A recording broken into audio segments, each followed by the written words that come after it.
I always like to wait until, maybe 1 minute over, because we always have people joining at the end, but I think we'll go ahead, get started with some introductions, and then we will kick it off for the night if I can ever find my PowerPoint. There we go. All right, so good evening, everyone. My name is Sophia Zanowski. I am the Coordinator of Development, Registrar, and Assistant to the Dean at St. Bernard's. I wear a lot of hats, and one of them tonight is to be the host for this event, our last Words with Wine of the semester, of the year, actually, which is really quite crazy, but we're actually planning for next year already. So this has been a wonderful series this fall. Since I am the Coordinator of Development, I wanted to thank anyone who donated at the time of registration, which was entirely optional, but is very much appreciated. Obviously, this year has thrown a very unique set of challenges our way, but I think St. Bernard's has definitely been able to continue weathering the storm thanks to your support. So that's been very much appreciated. I also do some stuff with IT, with our classroom tech. So if you have any technology issues as we go about tonight, feel free to put them in the chat. I'll try to help you out if I can. We do ask that you mute yourselves unless you'll be speaking, just so that we can minimize background noise. And then we welcome you to turn on your camera if you want, so that we can see your face, but of course you don't have to. I do want to give a bit of a story about how this event series came to be with St. Bernard's and the Abbey of New Clairvaux before we get into our discussion for tonight. So it was kind of born right in the midst of the pandemic. Because we love art, we love music, film, literature, art at St. Bernard's, and we thought, let's find a way to talk about this while we're all stuck at home, and of course over a glass of wine. What could be better, right, on a Thursday night? So we've had events since the spring every month about film, literature, art, and now we're talking about music tonight. So this is really, really fun for us. I always look forward to these monthly events. A couple of exciting things that's going on here at St. Bernard's. If you aren't familiar with us, if you found this event through New Clairvaux or from someone sharing it on their Facebook page, we're a small graduate theological school in upstate New York. And we have campuses in Rochester, Albany, and Buffalo, although we also serve students from across the country and internationally as well, because you can take all of our courses from distance. We offer some really exciting electives. So if you're not quite ready for a full graduate degree, or you would never actually be interested in a graduate degree, but you might be interested in a fun course, such as 20th Century Catholic Literary Imagination, which we have coming up this spring. We invite anyone and everyone to audit our classes, where you can just sit in, you take part in the discussions, but you don't have to do the assignments. Or if you do want to do the assignments, you can take the classes on a non-matriculated basis. We even have an entire certificate called Catholicism and the Fine Arts, which is 6 classes all about similar to what we're talking about tonight, Catholicism and the fine arts and the blend between the two. So we have a lot of things for everyone in addition to our events, and I definitely encourage you to check us out online, and I'll send out an email after this event, probably tomorrow as well, with highlights of what's going on at St. Bernard's. Now, we also decided to partner with New Clairvaux Vineyard out in California. Our namesake is St. Bernard of Clairvaux, so we share a namesake with them, and we also share in our mission. St. Bernard was a Cistercian monk in the 11th century, and today there are various communities of Trappist Cistercian religious around the world. If you know anything about Trappist communities, you know that they're dedicated to a life of prayer and labor. And many of the communities live out this mission of prayer and labor by striving to produce the highest quality product of whatever their chosen product is. In this case, at the Vineyard, their product is wine. And we've been so blessed by this partnership that literally spans the country, California to New York, and gives us the opportunity to talk about some topics that we love. They are a 5th generation winemaker that partners with this community of monks to produce their wines. They just went through a extensive harvest season, and so we've really loved getting to know them, getting to work with them, and we have some exciting things with them coming up in the spring. They have a really wonderful video that I'll share in my follow-up email that is kind of quintessential about who they are and what they do. And of course, they have wonderful, wonderful wines. So without further ado, I'd like to introduce our speaker, Deacon Nicholas Ascioti. Nick received his musical debut at the age of 21 with a commission from Grammy Award-winning conductor David Allen Miller. He was commissioned to write for the Albany Symphony's Chamber Orchestra, which is called the Dogs of Desire. His music focuses on chamber music and song cycles. During his career, he released 3 CDs with performances across the United States for a period of 20 years, including 2 performances at Carnegie Hall. Nicholas has not composed a new piece of music since Ash Wednesday of 2014, because that was when there was the beginning of his gradual shift towards a study of theology and a journey to the permanent diaconate. Nicholas is one of our students who just completed his Master's of Divinity, and he was just ordained this past September as a permanent deacon in the Roman Catholic Diocese of Albany. He lives out that way with his wife, Emily, and his 2 daughters, Melody and Noelle. And so this is really special for us to be able to have one of our very own students presenting tonight. I think that's a first for this series for Words with Wine. And so without further ado, I am going to turn it over to Nick to take it away. All right. Can everybody hear me all right? Excellent. All right. Well, good evening, everybody.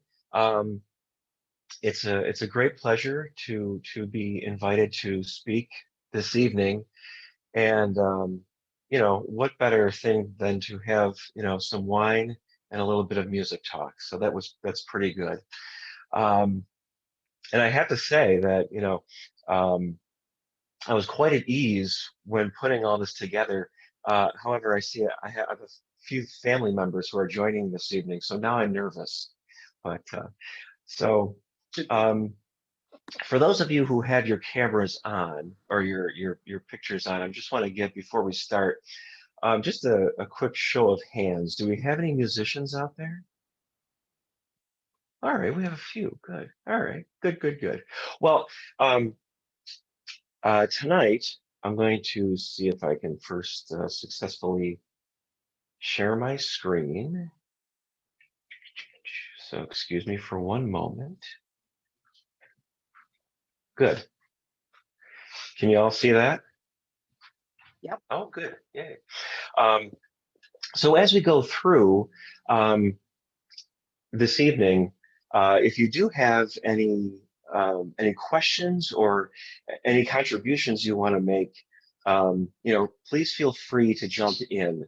Myself and Sophia will keep an eye on that and see who wants to speak. So please, not just me for a while. If you do have any questions or anything of that nature, please feel free to jump in.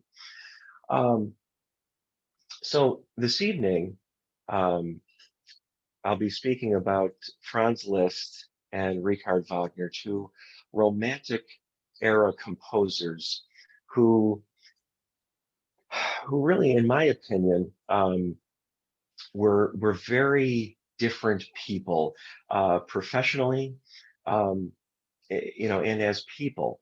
And just to tell you where I'm coming from this, I'm not a musicologist and I'm not a music historian, but my enjoyment in other composers, or my enthusiasm for other composers, just came from wanting to know about people who were doing what I was doing, composing music. And so over the period of 25 years, I have amassed quite a collection of composers' biographies. And of course, Liszt and Wagner are among them. So I thought tonight I would just discuss with you these 2 men who decided to be composers, and the reasons why they did. We think of Franz Liszt, you may think about the flamboyant piano rock star of the mid 1800s, all right? And Richard Wagner, that great operatic composer. But how did they get to where they were? What were those influences in their lives? And what does it have to do with the faith? So that's what we'll take a look at tonight. So I'm going to start with maybe, there we go. We'll start with a little history on Franz Liszt, who was born in 1811. And he is considered a Hungarian composer, even though after World War One, the region of Hungary that he was born in was actually given to Austria after World War One. But he is of Hungarian descent. These are a few pictures of him as a young man, middle age, and what he looked like probably in the last maybe 10, 15 years of his life in the lower right-hand corner.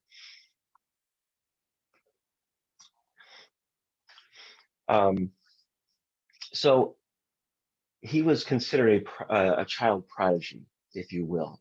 And his father was a musician. He was a cellist. And his father recognized very quickly the talent that Liszt had. So like Mozart's father and like Beethoven's uncle, Liszt's father began to take him around at a very young age to tour and play the piano. And he made his public debut in Vienna at the age of 11. And the following year, I put this in because I found this somewhat interesting and funny, that at the age of 12, Cherubini, who was a late classical composer, denied Liszt entry into the conservatory in Paris. And so that did not deter him. He just went ahead and started to study privately with other composers at that time. And so at the age of 15, his father died, Adam Liszt, and that was significant because it was his father who was taking him around and touring with him. So he had to stop touring at that time, and he moved to Paris and lived with his mother, where he provided an income for the family, teaching private lessons and also teaching harmony. But the family that he came from, his mother and father were devout Catholics, and Liszt was brought up in his faith, and it always played somewhat of a role. But as we go through, we'll see that the significance of his faith does not actually really occur in its most profound way until towards the end of his life, the last 30 years that he lived. In 1832, he saw Paganini in concert. Now, I don't know if you know anything about the violinist Paganini. In his biography, he was described as a very intense performer on the violin. He would give these concerts and play these pieces that would just mesmerize the audience. And Liszt was there to see one of the concerts. And he was, along with everybody else, mesmerized by this. And he thought, I want to do that with the piano, not the violin, but I want to do that on stage. And and he does. And historically, in our music history, we credit Franz Liszt with as being the very first person to do what we now consider recitals, to just be up on the stage and to give a concert by yourself on your instrument. And so that idea of piano recitals and other solo instruments doing recitals, actually we attribute that to Franz Liszt. As Liszt was growing up and becoming more prominent as a performer, Um, again, like any rock star, if you will, he was getting a lot of attention, and the he was a very personable guy, um, nice charism, good charism, and so he was meeting some very influential friends, different princes and princesses, and striking up good relationships that again will serve him a little later in life. Um, and so he meets at the age of 22 this Countess Marie, who he ends up not marrying, but um, but having three children with, and those would be the only three children he has. Again, I point this out because later in his life, it becomes significant. Um, Franz Liszt was known as an extremely generous composer and man, generous with his talents, um, and he was generous with his money, and he was generous with giving time to younger composers and helping them out, so that they can have careers. And one of the things that he did in 1839, they were in Bonn, Germany. They were creating a monument to Beethoven, who had just died, and um, so they wanted to put this monument up, and the funds for it, believe it or not, um, were not there. Nobody was contributing to this monument, and so Franz Liszt stepped in and um, put forth a great deal of money and got some of his influential friends with money, so that this monument could be erected. And so the monument that exists in Bonn, Germany, that you can still see, is there due in part to the efforts of Franz Liszt. I don't know if I might have moved too fast, but this next section is called Path to the Vatican. All right, so uh, um, we have Liszt throughout the early 30s and 40s, who, as I said before, is getting a lot of attention as a concert pianist, as a recital pianist. And he's writing a lot of his piano pieces. It's interesting that he really doesn't become known as a composer again until later in life. Um, so his relationship with Princess Marie um, does not go too well. They're bringing up their children, but in 1847, this is pivotal. He meets Princess Caroline in Kiev. She's Russian, and although she's married, um, their relationship with her relationship with her husband is not going well, and so her and Liszt strike up a relationship. I said he was a devout Catholic. I didn't say he was a saint. All right, so you know, um, but Princess Caroline has a, a significant influence on Liszt. She One thing that she says to him is, perhaps you should start slowing down on these concerts, on your performances, and maybe focus a little bit more on teaching and composing. And she listens to him, and that has an effect on him. As you can see, the following year, they settle down in the Weimar territory, and he takes a job as a choir master. And so that's the job that he has for a while until 1859, when he resigns from that post. The next couple of years um, are to have transformative effects on Liszt. He stops teaching, and his only son, Daniel, dies. As you would assume, this has a great effect on him as his father. And in 1860, Caroline is working toward, Princess Caroline is working towards having her marriage with her husband, who is a czar in Russia, annulled.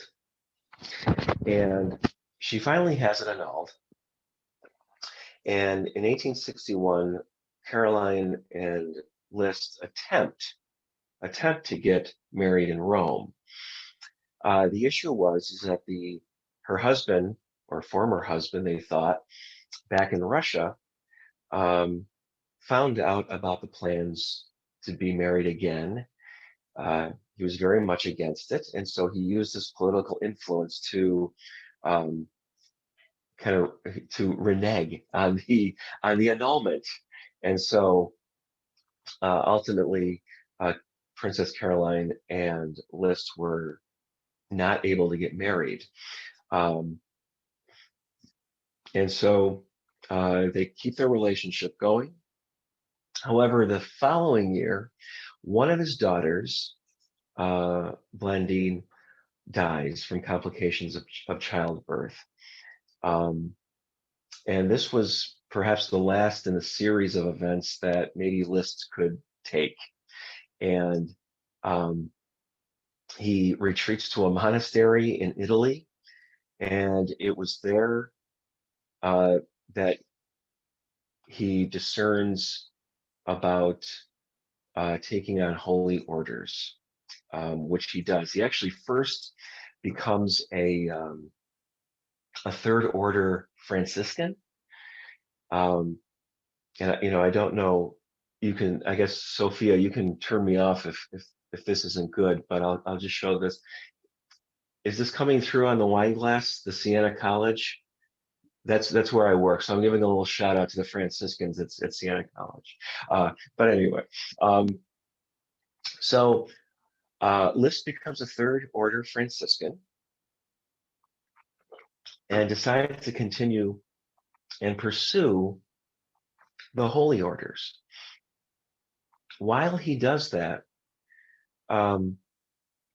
he's also composing a lot more sacred music.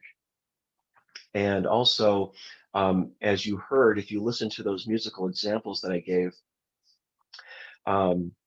the Rhapsody that we maybe all know Liszt to be famous for, that was a piece that really signified his music that he was performing in the 50s, in 1850s. And the piece Via Crucis was one of the pieces that he composed later in life, and there is a stark difference in those two pieces and how he approached those, basing the Via Crucis piece actually on Gregorian chant. And he never concluded his holy orders, but what he did do was he spent the remaining 30 years of his life composing sacred music, and also staying very close to Princess Caroline. And it was said that she was devastated when he died in 1886, and she actually died 4 months after he did.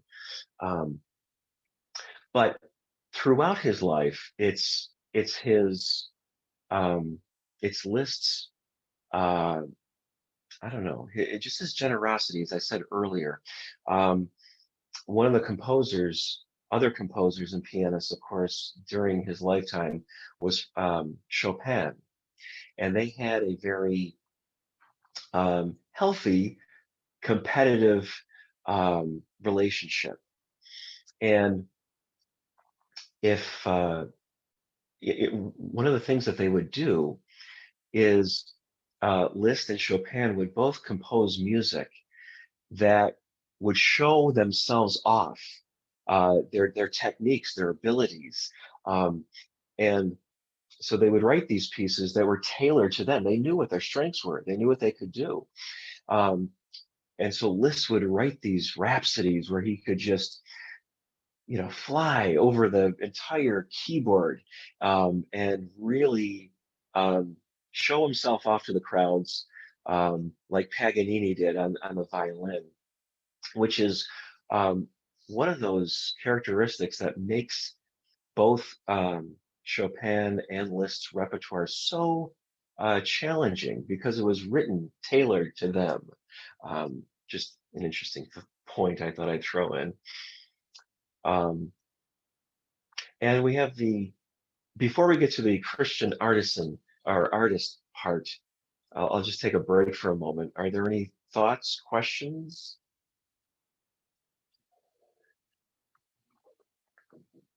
No? All right, I'll move on. Now, I'm going to show a quote next. And I'm going to show this quote because I thought Dr. Kuhner would be on tonight. And because it's a St. Bernard's event, I just thought I would have to include in this conversation a quote from the theologian Hans von Balthasar. See, Sophia, yes, which I haven't been in on the other ones, but I am assuming that other people have quoted him too. Are you serious? I'm the only one. Yeah, no one has. Well, now I feel class, but I'll have to tell him. Now I feel like some kind of theological geek now. Well, wow. If the shoe fits. Well, let me show this quote, and I'll explain to you why I'm using it. So von Balthasar was a 20th century Jesuit theologian, and he wrote a lot on beauty and the beauty that can be found in the arts. And so I use this quote from him. One could take the Christian artist as the archetype of the layman, not because his activity is essentially different from the laity, but because it is possible to use it as an image of the working layman. And I think the next part is probably more significant to our talk tonight. The one who builds a church must portray that which is holy, supernatural, and heavenly, with the media of the earthly material and worldly technique. Indeed, he must help the church itself to arrive at a form. And I'm going to share with you some quotes that Liszt had said, some things that Liszt said during his life, which made me think about this quote from Balthasar, this idea that artists in their own way, if they approach music this way,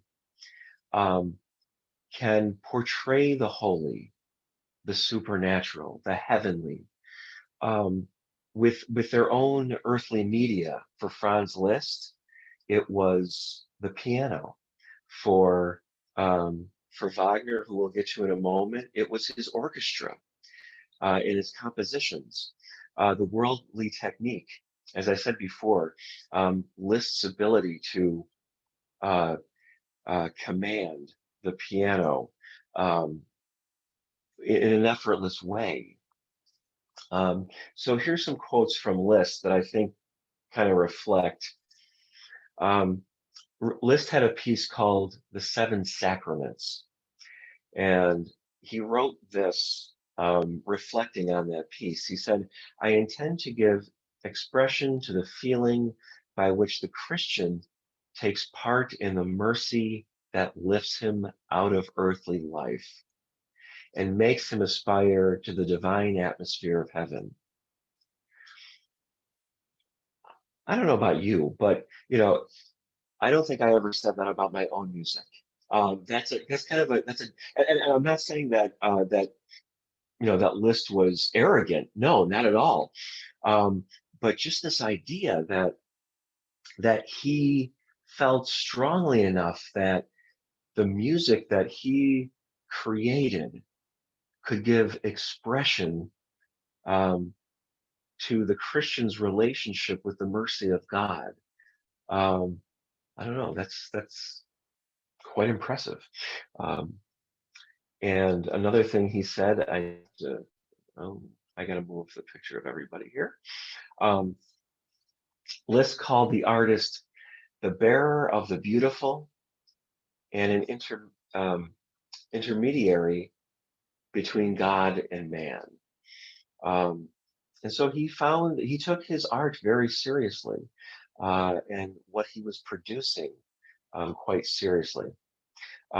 Incidentally, this quote is from a book by Alan Walker, who, if you're interested in learning any more about Franz Liszt, in my opinion, he wrote the definitive 3-volume set on Franz Liszt. So anything you want to know about Franz Liszt and more, check out Alan Walker.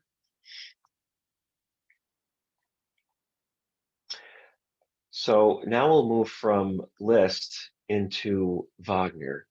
And I have to say a word about this because after I put this presentation together, I felt a little guilty.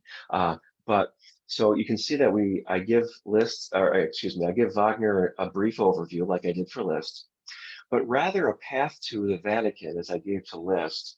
I entitled this one A Path to Exile. And rather than the Christian artist, I labeled Wagner the pagan artist. Now, as I said before, these two guys could have not been any, more opposing in their life, but they were friends. However, they took two different approaches. All right. So if you're a big Wagner fan, I apologize, but it has nothing to do with his music. But much like Liszt, Wagner starts piano lessons quite early, at the age of 7. And at 13, Wagner takes an interest in Greek literature, which is important for him because later on, as we think about these operas that he composed, these stories about these myths, this is where it came from his exposure to not only the Greek literature, but also the German literature as well. And you see that he took appointments at different theaters in Germany. Again, one of the differences, Wagner is not known as a performer. He is known as the operatic composer. He meets, again, very young Mina Planner, who was to be one of his wives. And under 1839 there, you can see that him and Mina are fleeing creditors and they go to London. Again, this is a common theme in Wagner's life. He would spend money as quick as he made it, and he had very expensive tastes. And so he lived life as well as he could. In 1840, this is when he meets Liszt in, I didn't put it down, but in Vienna. And later that year, he's almost jailed, that being Wagner, for debts.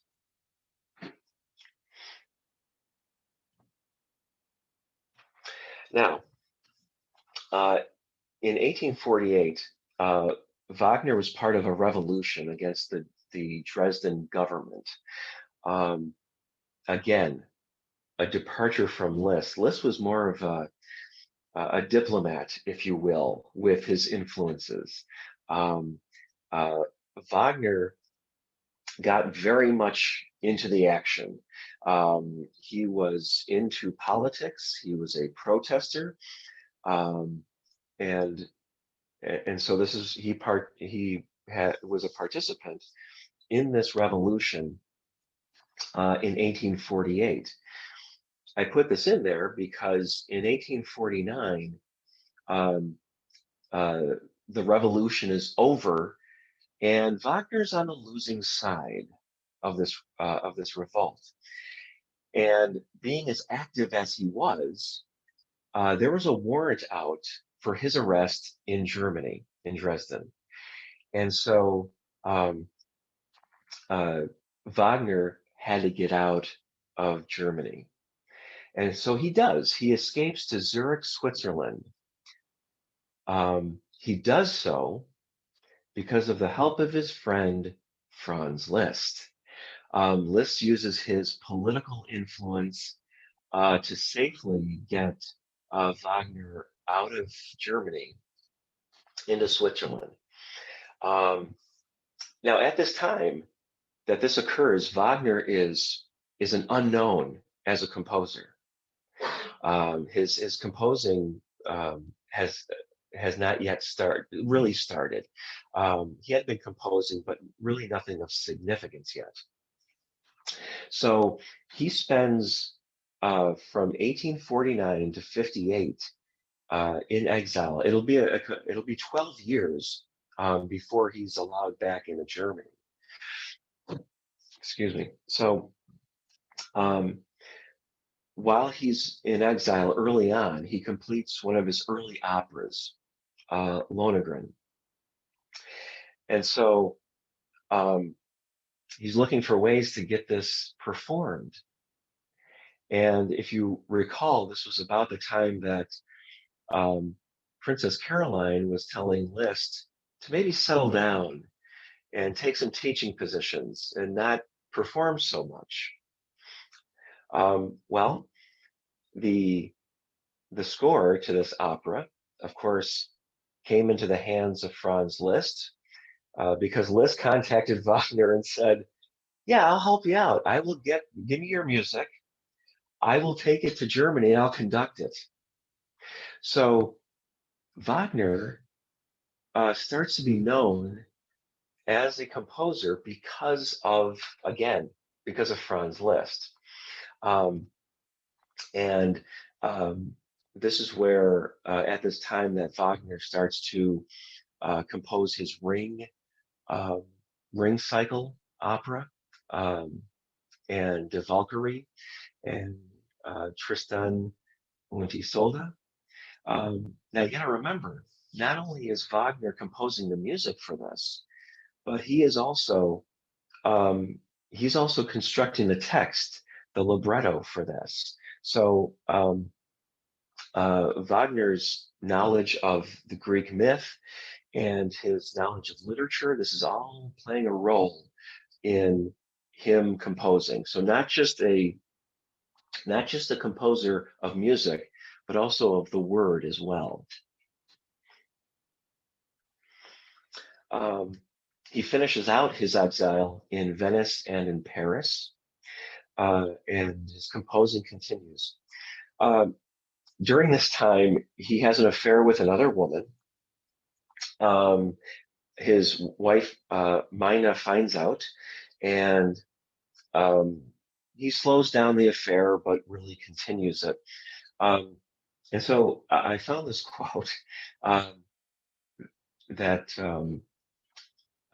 one of his friends had written this down about him and Mina's relationship. And Wagner was known to have said that Mina, he's reminded of her as an invalid, to be treated with kindness and consideration, but except at a distance was a menace to his peace of mind. So as you can see from this quote, he really didn't think too highly of Mina, who he was married to. Not my words, folks, Wagner's, okay? So, now, During this time, I'd like to share with you some quotes from three essays that Wagner wrote that again reflect his understanding of art and what the artist was to do. And these are written in exile in Switzerland. And the first two are a result of the revolution that didn't go his way. And so he wrote one of his essays was The Artwork of the Future. And this was inspired by the philosopher Feuerbach. And he wrote this essay because of what he thought to be the significance of art as time went on. And so he writes, as man stands to nature, so stands art to man. In Wagner's thinking, the holiness and the sacredness really doesn't play too much of a role as it did for Liszt, who was coming from a Catholic faith. Wagner was really kind of stuck in the Greek ideas, and he uses three basic elements: dance, tone, which is the music, and poetry. The second thing that he wrote was Art and Revolution. And again, this was his reflection on the role that art can play to change society, to change things. And he said that the Greek could procreate art for the very joy of manhood. The Christian, who impartially cast aside both nature and himself, could only sacrifice to God on the altar of renunciation. He does not bring his actions or his work as offering, but believe that he must seek his favor by abstinence from all self-prompt venture. So again, here I put this quote in just to show the dichotomy between Liszt and Wagner. Wagner was a very himself and his art would be the vehicle for change, as opposed to any type of relationship with God, or any act of God. Between Liszt and Wagner. This last quote comes from his. Oh, sorry. There we go. His last quote comes from the last essay that he did, called Judaism in Music, or Jewishness in Music. There's always been part of Wagner's history, of course, is anti-Semitism. And this interest that Hitler had well after, obviously, Wagner's death. And you can read different scholarship to find out what kind of effect Wagner had on Hitler, if any. But I'll leave that to the historians. But his anti-Semitism was real. He wrote this essay basically first as a reaction to two Jewish composers that had significant careers at his time, Felix Mendelssohn and Meyerbeer, both of German descent, but living in Germany, excuse me, but Jewish composers who were enjoying very good careers.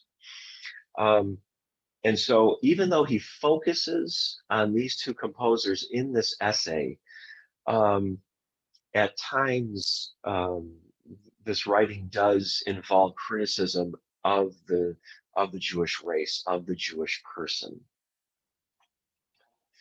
So he writes, so long as the separate art of music had a real organic life need in it, there was nowhere to be found a Jewish composer.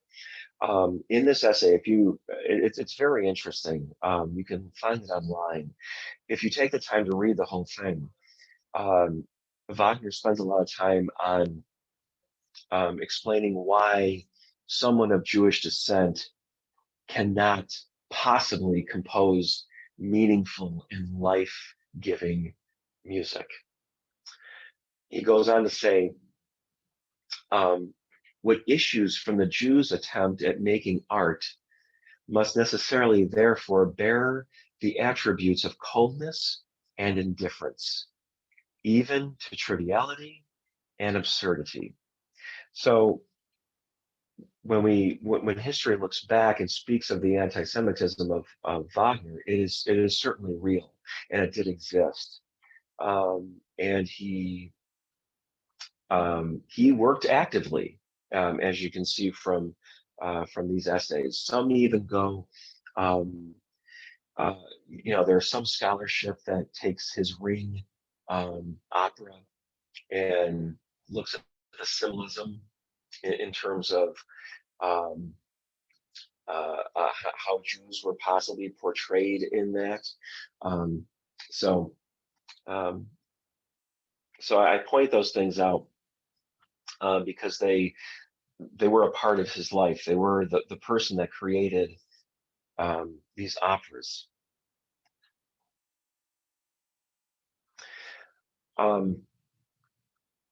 This is one of a biographer of Liszt, Liszt and Wagner, who said, Liszt the Catholic, the light of the star indicates where the men can find the child of God has descended on earth.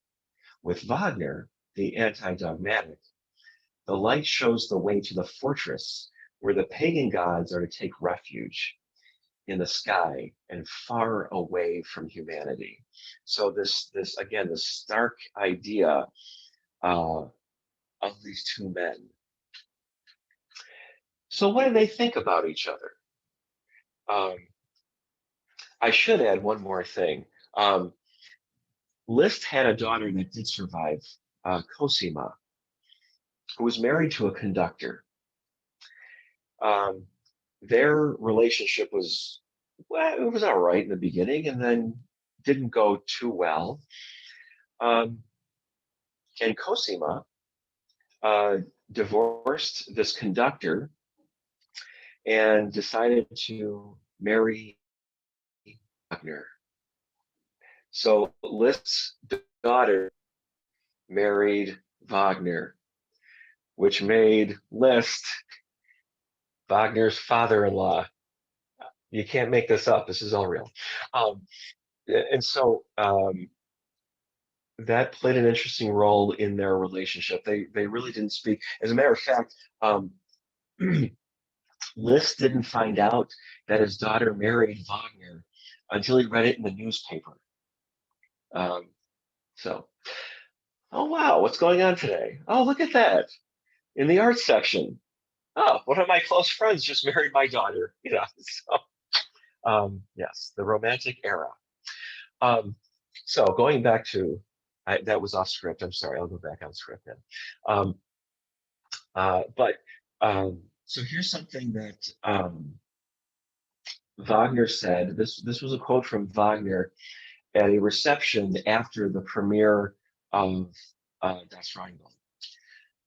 For everything that I am and have achieved, I have one person to thank, without whom not a single note of mine would have been known, a dear friend who, when I was banned from Germany, with matchless devotion and self-denial, drew me into light, and was the first to recognize me. To this dear friend belongs the highest honor. It is my sublime friend and master, Franz Liszt. So even though Wagner had had some thoughts that were not all that appetizing, he did give credit where credit was due. And Liszt had the following to say about Wagner. If I had to write a book on Wagner, I would happily use as an epigraph this remark by Victor Hugo on Shakespeare. I admire everything. I admire like a fool.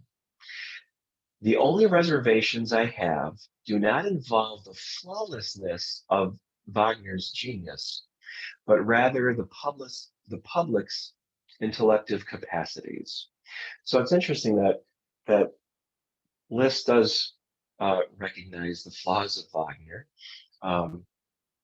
but they did have a mutual respectful relationship.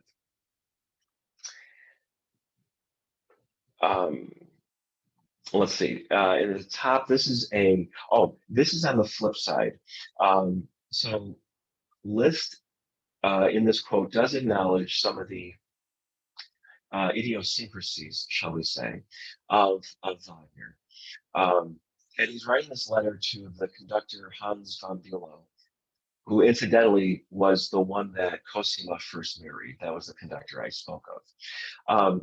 So Liszt says to the conductor von Bülow, as long as I can serve him, meaning Wagner, serve him anything, be sure that I won't fail. How singular may his schemes and demands, the greatness of his genius helps me to gladly forget how upsetting his temperament can be. So Liszt, in their friendship at least, tolerated Wagner's temperament and his demands. This is from Cosima. This is from her diary.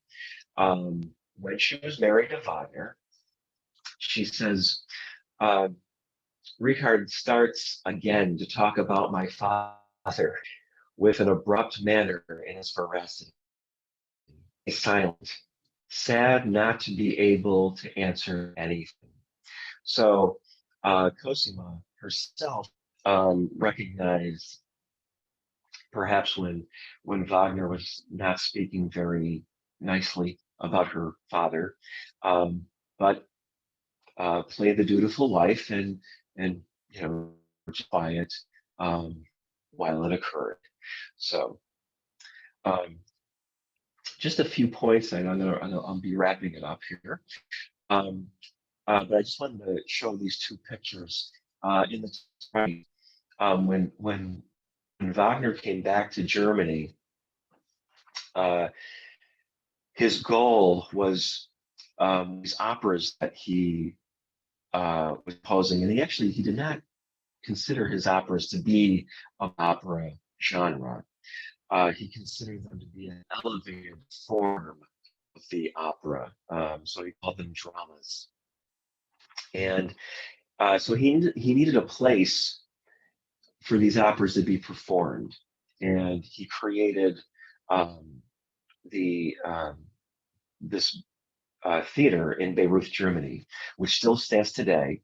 Barring COVID, still puts on festivals that celebrate Wagner's music. So that is my sharing with you a little bit of insight into these composers, their backgrounds, what influenced them from their either Christian standpoint or their more pagan standpoint, if you will.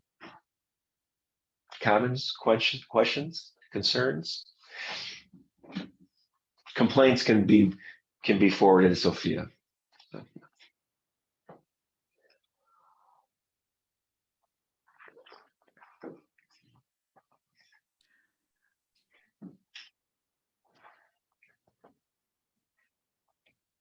Nicholas, thank you for this very interesting talk.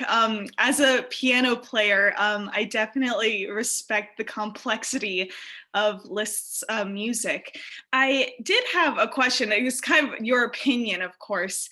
As you said, Liszt was a little bit more, I guess, traditional in his Catholic faith, and eventually composing more music that was divinely inspired, to put it plainly, Right. versus Wagner, who being more pagan. I'm just wondering if you think that's why, in the end, Wagner really pushed the boundaries of tonality in his operas and in his music. Do you think his more pagan, I guess, pagan perspectives with music and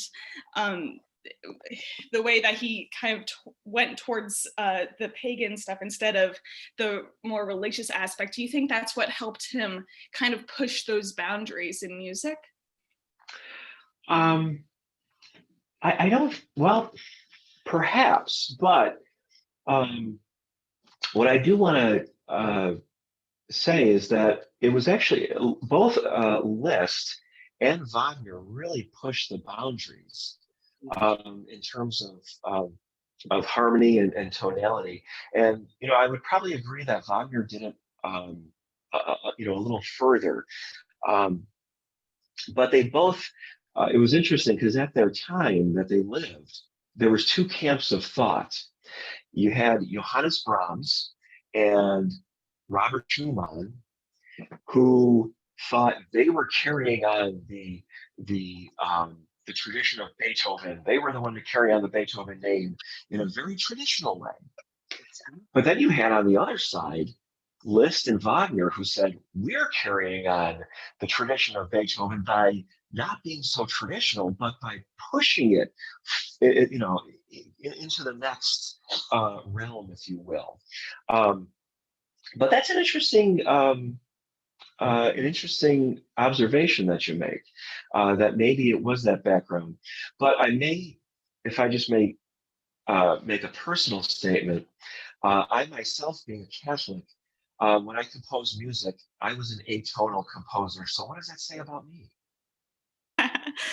No offense to you, of course. No offense at all. I think there's beauty in any sort of tonality. Right. So, Right. of course, we can all be inspired by the different harmonies that we can create Yes. in a divine light. So, Right. however you compose, I'm no Yes. offense at all to you. No, I'm just kidding. No, I'm kidding. It's good to hear you, Allison, again. I just want to pick up on the one point that you were making there, and tie it into perhaps almost the same sort of question. Dr. Wagner here. How are you doing, Nicholas? Thank you very much for doing this tonight. My pleasure. So in a lot of ways, when you listen to Liszt, okay, there's always a sense of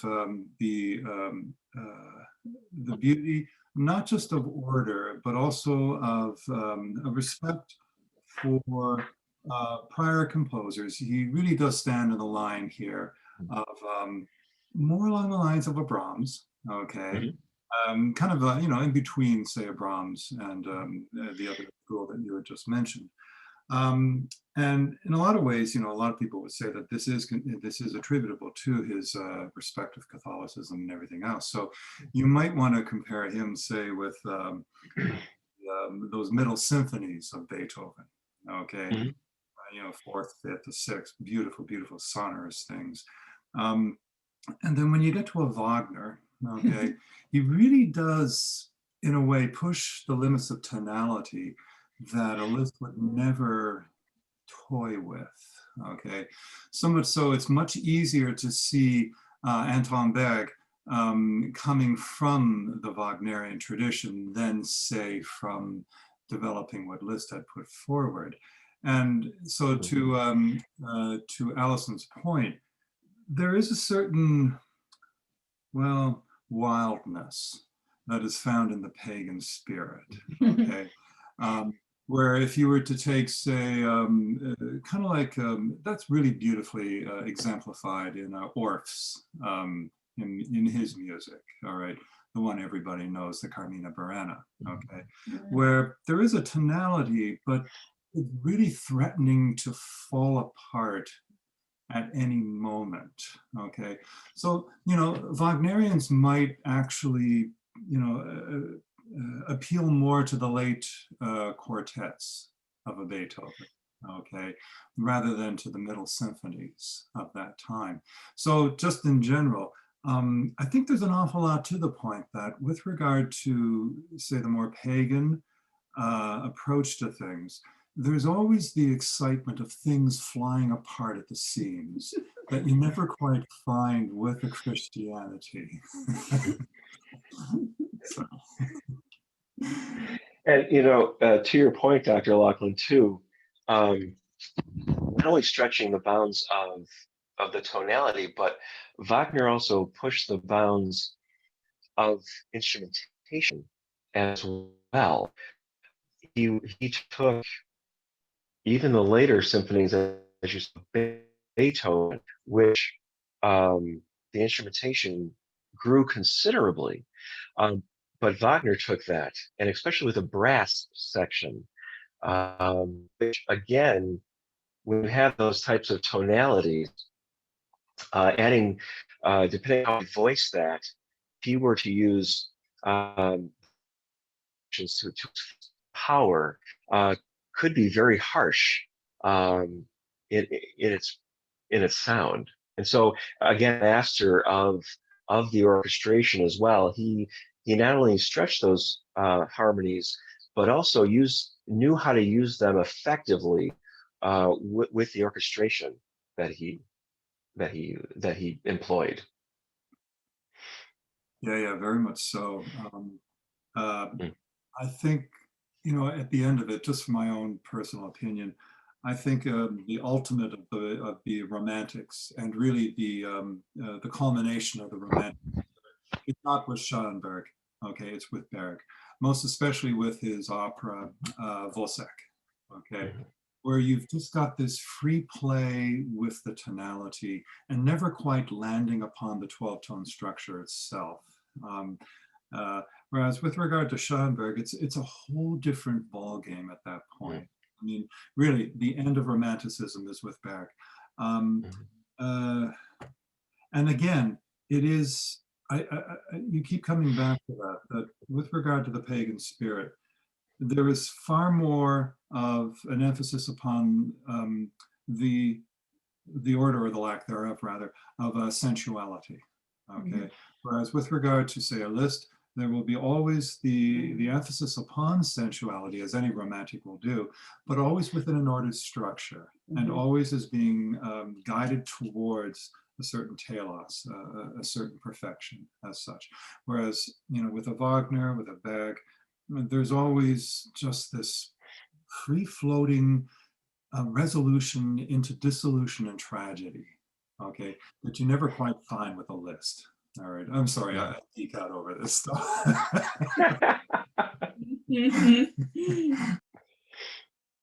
No, this is the joy of discussing, these composers and their music. Nick, I don't know if you saw Rick's question in the chat. He just asked I how didn't. the story ends between the two. Or were they rivals to the end? Did they reconcile? Yeah, especially with that whole father-in-law dynamic. I mean, Rick, Yes. that's my vision. I think the reconciliation, in an odd way, came after Wagner's death. Wagner dies 3 years before Liszt, and I'm reminded of when Chopin died. Even though they had this rivalry, which for the most part was on good terms, when Chopin died, Liszt wrote a beautiful book on the life of Chopin, and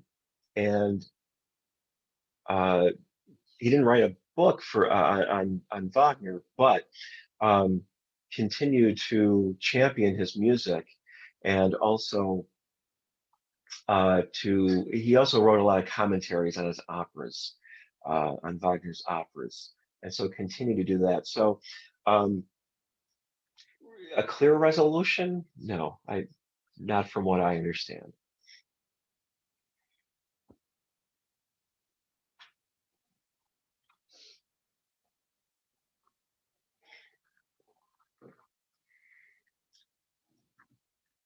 Any other questions before we wrap up for the evening? This has been really wonderful. Thanks so much, Nick. Sure. Deacon Ascioti, Yes, can you hear me? I can hear you. Good, because I'm not sure about the mute buttons on my, but anyways, I'd just like to thank you. It was a very good lecture about the parallels to their lives, or the unparallels to their lives.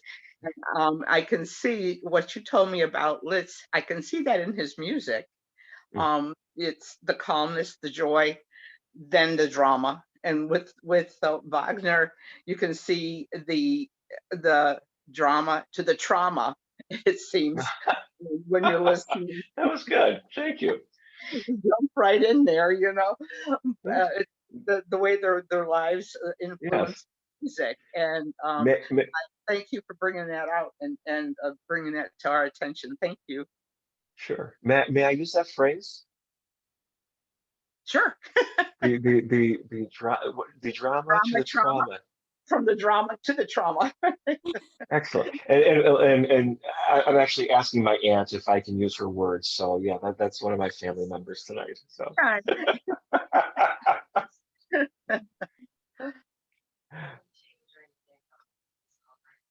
Nick, one more thing from the chat here from Rick. Yeah. He asked, okay, so for music noobs, if you had to choose one piece from each composer that we must listen to, what would it be? Well, for Liszt, I shared that one with you, Via Crucis. And for Wagner,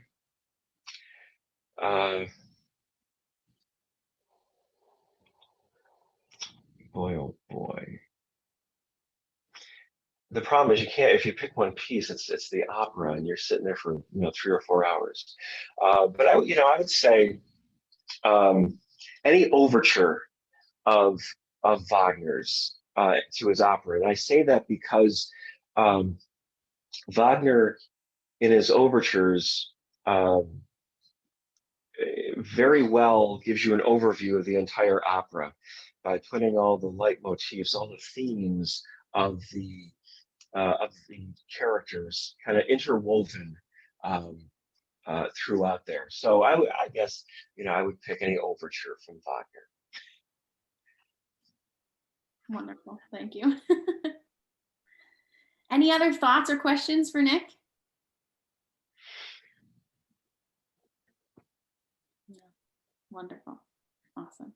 Well, thank you so much, Nick, and thank you all for being here tonight. Our last Words with Wine of 2020, but not of the series. We will pick back up in the spring. We also have a couple of events to wrap up the year, which I'll put in a follow-up email in case you're interested in anything else going on at St. Bernard's. But thank you all so much for being here this evening. This is really wonderful. Have a wonderful Thanksgiving. You too. You as well. Yep. Have a good evening. Have a good evening. Bye, everybody. Good night. Good night. Thank you, Thank Grant. you. So long. Bye. Thank you. Bye, Allison. Hi, good to see you. Long time. Long time no see. I know. I wish my computer had a camera right now. Oh, a total drag. But anyways, it's a nice picture.